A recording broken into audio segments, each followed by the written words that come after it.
السلام علیکم۔ کراچی میں پڑوسیوں کا جھگڑا، فائرنگ کا لرزہ خیز واقعہ، علاقے میں کوہرام، فضا سوگوار، ہر آنکھ اشکبار۔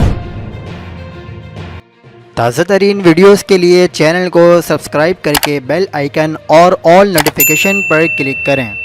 آپ کو بتاتے چلیں کہ کراچی کے علاقے لیاقت آباد میں پڑوسیوں کے جھگڑے پر فائرنگ، جس کی زد میں آ کر ایک بچہ جاں بحق ہو گیا۔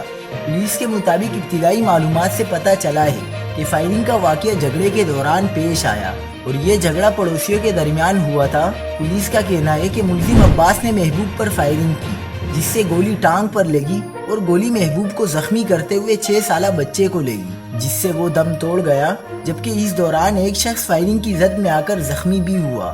علاقے میں فضا سوگوار اور ہر آنکھ اشکبار ہو گئی۔ مزید خبروں کے لیے دیکھتے رہیے حق پاکستان نیوز۔